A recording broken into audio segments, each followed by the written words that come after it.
m'apprête à lire la parole de notre Père, la parole des Évangiles. Ce silence-là, là on est comme des oiseaux, cette parole sera comme des oiseaux, le chant des oiseaux. Imaginez-vous dans la forêt, tout calme, tout doux, et vous entendez le chant des oiseaux.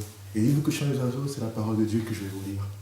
Ce chant des oiseaux qui est la parole de notre Père Michael, pour ceux qui sont nouveaux entre nous, qui nous rejoignent, qui viennent d'arriver dans cette grande famille. On a nos 4 pères, on a le Père Michael pour le feu, le Père Raphaël pour l'air, le Père Gabriel pour l'eau et le Père Uriel pour la terre de lumière. Et donc là, je m'apprête à vous lire la parole de notre Père Michael pour honorer sa parole et pour lui rendre hommage et grâce.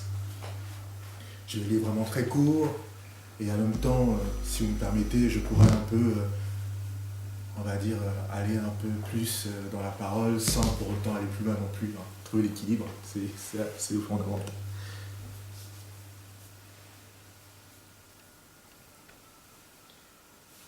Alors c'est le psaume 256, « J'éclaire vos vies par la lumière et le feu sacré ».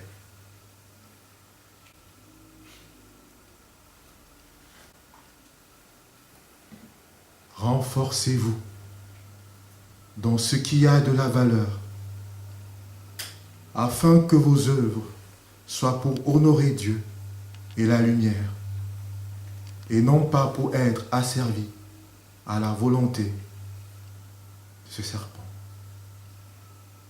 Lui, il veut prendre votre lumière pour glorifier son monde et devenir puissant de vous. Soutenez-vous les uns les autres. Aimez Dieu en chacun de vous. Cultivez le divin en l'autre.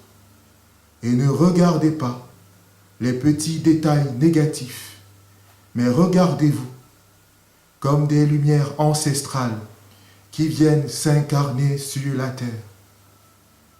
Sans cesse, je vous bénis. Que l'œuvre de la nation essénienne soit victoire. Rendez-la consciente et vivante de vous. Pensez et vivez en essénien, en essénienne. Que celles et ceux qui veulent avancer sur le chemin de la prêtrise et des hiérogrammates, des enseignants, des dirigeants, des bâtisseurs, des porteurs de projets, des artistes, des serviteurs, des gardiens, des soutiens, se lèvent et participent activement à l'œuvre de la nation essénienne sur la terre.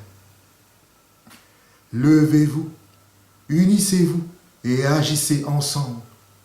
Montrez à l'humanité que le message des archanges est un bien commun, une grandeur, un bonheur, un chemin et la plus grande bénédiction dans la vie de l'homme, car toutes les autres en découlent. Je vous soutiens dans vos œuvres conscientes, dans vos entreprises sages, dans l'acte de bâtir pour le bien commun.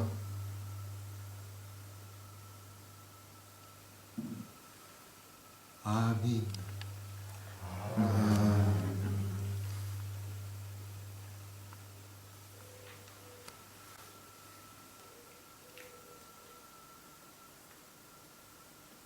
Ce très de passage en fait que je vous ai lu n'avait pas été prévu à l'avance, hein, je peux vous le garantir. On a commencé, vous rappelez, on a chanté « Allez, prenez, ne renoncez pas », vous voyez, et du coup, on n'explique pas sur l'Évangile. La première chose sur laquelle on tombe, c'est « Renforcez-vous dans ce qui a la valeur ». Dans ce qui a de la valeur. La valeur, moi qui fais un peu de finance, le terme valeur, c'est le terme que il faut de la valeur, cultiver la valeur. Mais en fait, qu'est-ce que c'est la valeur? Quel est le sens qu'on attribue à ce mot? Et après, on nous dit que tous ceux qui sont des artistes, des peintres, venez, levez-vous pour bâtir le projet de la nation essénienne. Bon, je sais bien que quand on arrive, on dit, levez-vous pour bâtir le projet de la nation essénienne, voilà, c'est quoi cette histoire encore? En fait, il n'y a rien de plus beau que d'être essénien, je vous dis pourquoi. Tout simplement, parce que essénien, c'est un état d'être, tout simple. Et on appelle juste des êtres à être eux-mêmes. Être soi-même, c'est être un essénien. Accorder les choses à la famille, au travail, à la santé, prendre soin de ce qui est précieux en l'autre, c'est être essénien. Et peut-être que nous, là, pour ceux qui viennent, même pour les enseignants, être là où on est enseignant, mais oui, mais quand on est enseignant, on est serviteur de la vie. Et c'est pas le fait qu'on appartient à une église qu'on est forcément enseignant. Parce qu'il y a des personnes qui ne sont pas forcément dans notre communauté, qui sont des enseignants par leur manière d'être, par leur manière de voir le monde, par leur affinité, leur culture. Être enseignant, ça se cultive. Ce n'est pas, on va dire, quelque chose de donné. C'est quelque chose qui doit se faire au quotidien. Et là, cette parole nous le rappelle. Et elle nous dit tout simplement qu'aujourd'hui, on a besoin d'être ensemble. On a besoin d'aller au-delà de nos différences. On a besoin de prendre en considération l'autre tel qu'il est. Qu'on apprenne à regarder les choses telles que ces personnes nous apparaissent à nous, sans jugement, sans chercher à les amener dans une compréhension autre qui est la leur, parce que chaque chose qui arrive devant nous est bonne à vivre. C'est juste qu'il faut avoir les clés pour les comprendre, pour savoir qu'une épreuve qui arrive dans notre vie n'est pas forcément négative. C'est juste qu'il faut prendre du recul pour avoir l'intelligence, la sagesse, pour pouvoir prendre les bonnes décisions. Et c'est fondamental qu'aujourd'hui, vous voyez, on lit cette parole et le Père Michael qui vous dit je vous soutiens dans vos œuvres conscientes, dans vos entreprisages, dans l'espace de bâti pour le bien commun. Eh bien, il bénit tous les êtres, tous ceux qui veulent se lever, peu importe. Il y a des personnes qui ne connaîtront jamais, qui ne savent pas que nous on existe, mais qui ont cette conviction de vouloir changer le monde, mais avec des convictions, des valeurs fortes, comme la famille qui est fondamentale, vraiment. Aujourd'hui, c'est de plus en plus fondamental, la famille. J'ai la chance vraiment de passer 3 jours là chez Serge et Léonore. Et il n'y a pas plus tard que hier, il y avait un petit bal là, je sais pas, j'ai un peu du mal, il faut que je trouve un peu la peau. Et du coup, j'ai vu ces personnes qui jouaient, qui étaient là, qui étaient en famille, qui parlaient, qui échangeaient, qui dansaient. D'ailleurs, j'ai fait une petite blague, j'ai dit, c'est hier que j'ai découvert, on dit des fois, bon, moi je suis un peu blague, et on dit que les blancs ne savent pas danser. Et bien quand j'étais là-bas, j'ai vu que non, c'est pas vrai, parce qu'ils ont leur folklore, ça veut dire qu'ils ont leur tradition, et ils savent danser dans leur tradition. C'est pas un danseur de R&B forcément qu'on sait danser, on pourrait dire, c'est chacun dans ce qu'il est lui-même en fait. Et c'est dans ça qu'on doit savoir pouvoir danser, on doit pouvoir s'exprimer avec ce qu'on est, avec ce qu'on croit être vrai, nos cultures, nos habitudes, parce que ce qui nous est demandé aujourd'hui, c'est d'amener le beau sur cette terre. On peut changer le monde, pas forcément comme on nous apprend, mais on peut changer le monde en étant vrai et en rayonnant ce qu'on est. Mais pour ça, il faut qu'on soit ensemble, il faut qu'on bâtisse ensemble. Alors, vous qui êtes là, vous qui avez des familles, priez pour vos familles pour qu'elles soient tout le temps bénies. C'est le message de ça.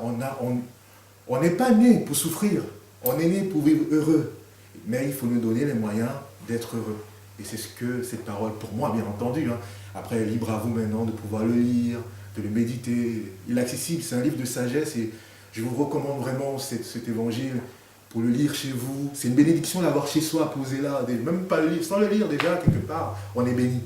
Donc, bénédiction à vous qui êtes là aujourd'hui et c'est vraiment une grande joie d'avoir pu partager cette parole avec vous. Merci.